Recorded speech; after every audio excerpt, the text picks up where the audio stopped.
Ronaldo 6টি ওইদিকে গোল করেছেন, রোনালদো 3টি, এন-নেসিরি 1টি গোলও করতে পারেননি। ফলশ্রুতিতে পর্তুগাল 3 মরক্কো 0। আবারও চেষ্টা নিয়েছেন কিন্তু সামনে কেউ নেই।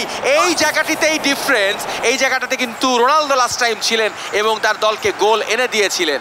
মরক্কো সেখানটাতে ক্রসটি তৈরি করতে পেরেছে কিন্তু ফিনিশিং এর জায়গায় এসে মরক্কো বারে বারে পিছিয়ে পড়ছে। পর্তুগালের থেকে বলটি কাটিয়ে নিয়েছেন, এবার গোল না হলে ভাগ্য।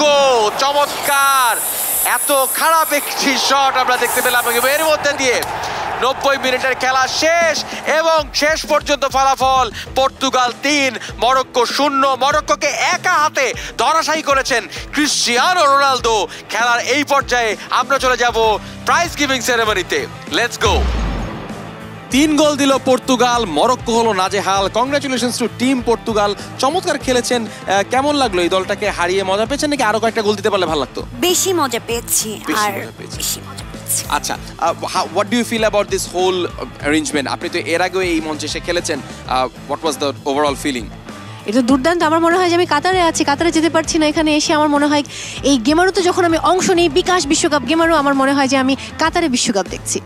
এবং সেখানে একদম ও বাবা কিরকম একটা পজিশনে দাঁড়িয়ে, এটা ভাবাটাই অন্যরকম ব্যাপার। এখানে আপনার প্রথম আজকে ম্যানেজার হিসেবে আসা, হাউ ডিড ইউ ফিল? এই পুরো অ্যাটমসফিয়ারটা কেমন ছিল?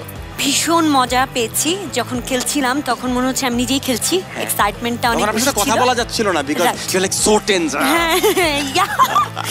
মনে হচ্ছিল গেমের ভিতরে ঢুকে গেছি আর মনে হচ্ছে আমি তো প্লে করছি, সো লাইক আমাকে খুব অ্যাক্টিভ থাকতে হবে। সো খুব মজা পেয়েছি, fantastic. I guess that's the excitement of বিশ্বকাপ গেমারু হোস্টেড বাই বিকাশ।